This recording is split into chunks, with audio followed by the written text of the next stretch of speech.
और अब आपको लेकर चलते हैं एलओसी यानी लाइन ऑफ कंट्रोल के अखनूर सेक्टर और आपको एक्सक्लूसिव रिपोर्ट दिखाते हैं और मिलवाते हैं ऑपरेशन सिंदूर के हीरो से, यानी सेना के वो हथियार और डिफेंस सिस्टम जिन्होंने पाकिस्तान पर चोट की।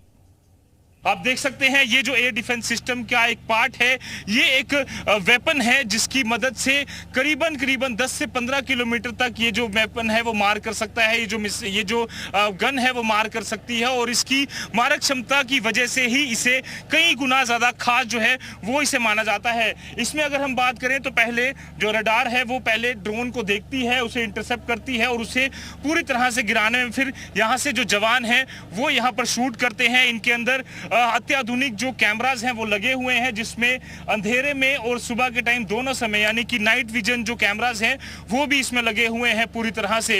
ये हाल ही में भारतीय सेना में शामिल हुआ था और ऑपरेशन सिंदूर के बाद जिस तरह से पाकिस्तान ने नापाक कोशिश करने की कोशिश की, जिस तरह से काराना हरकत कर कर हमारे सिविलियन एरियाज को टारगेट किया, जम्मू के मेन इलाकों में उसने टारगेट करने की कोशिश की। इवन के जो मिलिट्री कैंप्स थे जिसमें हमने देखा नगरोटा के साथ साथ जो उधमपुर और पठानकोट मिलिट्री बेस पर अटैक करने की कोशिश की, उसे सिर्फ और सिर्फ इसीलिए नाकाम किया गया क्योंकि हमारे बहादुर जवान इसी तरह के इक्विपमेंट्स के साथ पूरी तरह से इक्विप्ड थे, तैनात थे। ऑपरेशन सिंदूर में पाकिस्तान को जिस तरह से भारतीय सेना, वायुसेना और नवसेना ने हमारे धूल चटाई, उसके बाद पाकिस्तान पूरी तरह से यहाँ बौखलाया हुआ था और उसके बाद करारा जवाब भी यहाँ से दिया गया। आपको बता दें कि लगातार सिविलियन एरियाज को पाकिस्तान ने टारगेट करने की कोशिश की, खासतौर पर जम्मू कश्मीर के अलग अलग इलाकों में ड्रोन अटैक और हवाई हमले करने की कोशिश की, जिसका मुंहतोड़ जवाब दिया गया। और सबसे बड़ी बात यह है कि जितने भी ड्रोन और जितने भी हवाई हमले करने की कोशिश की गई उसे पूरी तरह से भारतीय सेना के यहाँ पर इक्विपमेंट्स और भारतीय सेना ने पूरी तरह से विफल किया, नाकाम किया, बल्कि पूरी तरह से जमींदोज कर दिया। और आज हम वो सिस्टम आपको दिखा रहे हैं। ये एक ऐसा सिस्टम है जिसकी बदौलत कई हजार जानें जो है वो बच सकी और साथ ही साथ पाकिस्तान को मुंहतोड़ जवाब भी दिया गया। ये सिस्टम है आकाश तीर। इस कामयाबी के लिए हमें तो पता ही था कि हमारा जो आकाश तीर सिस्टम है ये बहुत ज़्यादा इफेक्टिव है।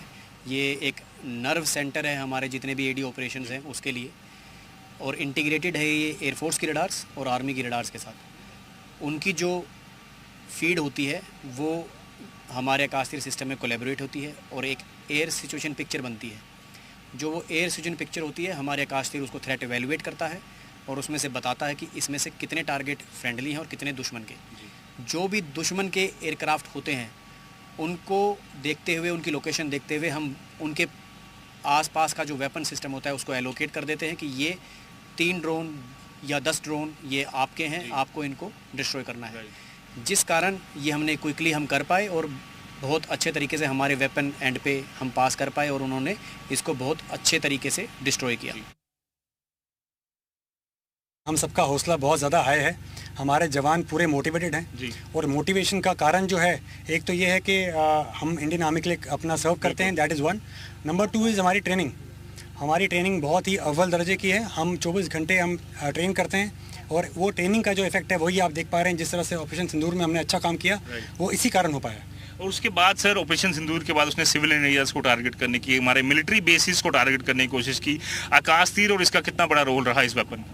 देखिए उसने सिविल एरिया में जो किया वो तो कायराना हरकत है उनकी, फ़िलहाल उस पर मैं कमेंट नहीं करूँगा। पर आकाश तीर इक्विपमेंट जो है, हमारा आकाश तीर सिस्टम जो है वो एक तरह से automated air defence control and reporting system है।